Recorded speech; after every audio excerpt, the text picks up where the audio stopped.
So, your child/teenager is interested in a thing called the Gacha community. Here's a guide to what to know before allowing your child or teen into it.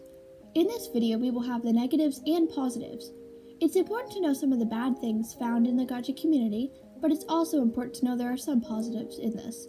It really depends on what you're okay with your child/teen being exposed to. First, I will give you some background information on how the community started. The first hit game made by Luname, or Looney, was released in 2017, and it is basically a kid's dress-up app with minigames and a studio mode to display characters. This game is called Gacha Studio, and this sparked the very first Gacha videos, and despite the lack of options for poses and placement, these videos were used to make what are called Gacha mini-movies or Gacha music videos. The next game released from Luname was Gachaverse, which had a slightly more chibi vibe to it. There were more options for making characters, and similarly to Gacha Studio, people would make mini-movies and music videos with it. And with this app started their very few first way overused trends. Then, in 2018, Gacha Life was released, and this is when the Gacha community skyrocketed with animated memes, singing battles, GLMVs, Gacha Life music videos, and GLMMs, Gacha Life mini-movies. Probably my favorite creation from this time was the wildly overused, the hated child that became the hybrid princess GLMM.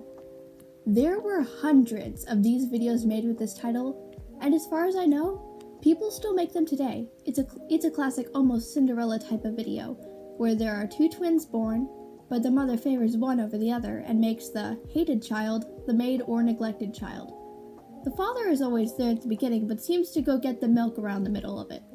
Then in high school, with her bratty favorite sister, they find out she's actually a princess and goes to a castle, and the mother and sister usually end up as maids or die.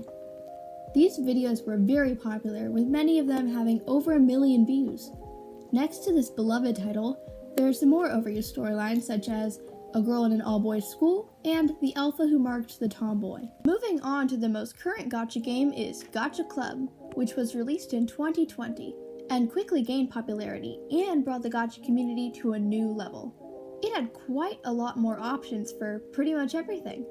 After the app came out, however, Looney went quiet for a while, but has been a bit more active and has been talking about a new game called Wonder End. Now that you know the basic history, maybe it's time to look at the different types of Gachatubers in the community. There isn't just Gachatubers, really. That's just a main name. There's a lot of different types, like a lot. There's fandom Gachatubers, commentary Gachatubers, Gacha Heaters, Gacha Heat Police, Gacha Ranters, Venters, Gacha Animators, GLMV/GLMM makers, Gacha VTubers, Troll Channels, Mod Reviewers, Miscellaneous Gachatubers, and Original Gachatubers. Now I don't know if these names are regularly used, but there's a lot of types of them, and these are basically what they could be labeled as, and I probably missed a few. Something important to note is, what in the world is a Gacha Heater? A Gacha Heater is a Gachatuber whose channel content consists of sexual content. Definitely not child-friendly, but sadly, it's mostly made by children. While this is frowned upon by most of the Gacha community, it hasn't gone away, so it's important to make sure your child/teen isn't watching it.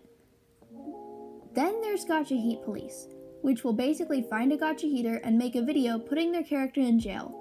While it doesn't change anything really, it can be satisfying to watch.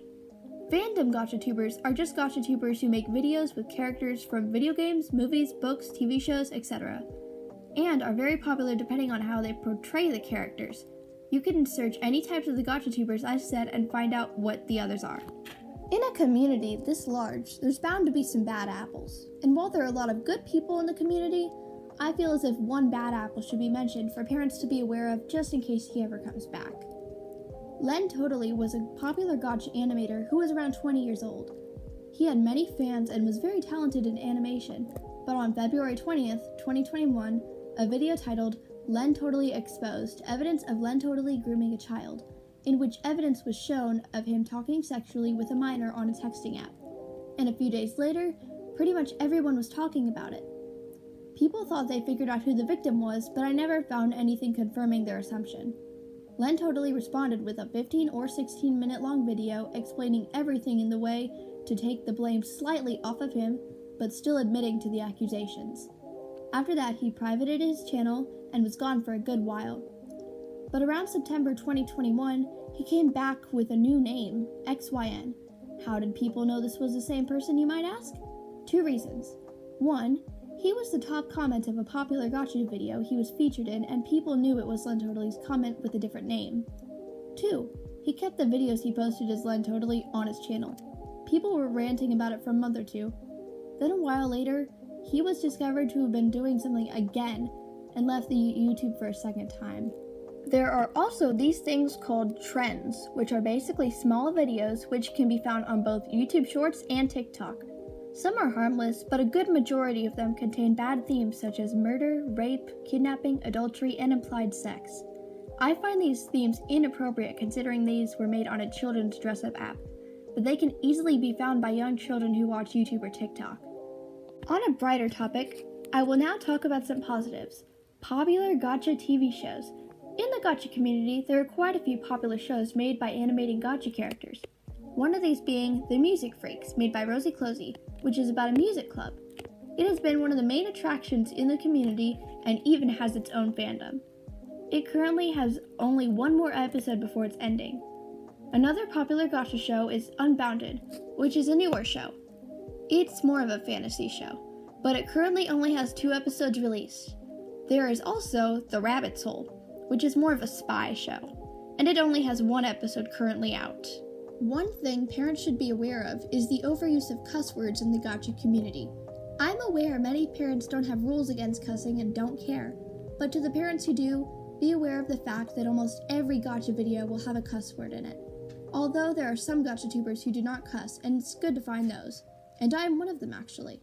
For example, when I first watched Gacha videos, I learned the F word at age 9. Thankfully, my parents made it very clear never to use it, and I haven't. Another positive is whatever your background, whether it be Christian, Muslim, atheist, LGBT, there's a Gachatuber who has those beliefs. So depending on how you want to raise your child, can determine who you will allow them to watch.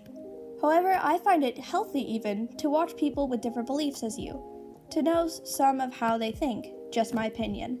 I believe it is positive how far the Gacha community has come from where they were. On the nice side of the community, it's like a creative dream.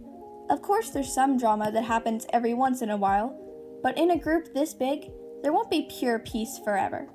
The community has been doing fake collabs, character design chains, and just people having fun with their creativity, thanks to a group of dress-up apps. It can be a really good learning experience if one is making content. Then they are learning how to edit and animate, whether they are using a program or putting screenshots together frame by frame.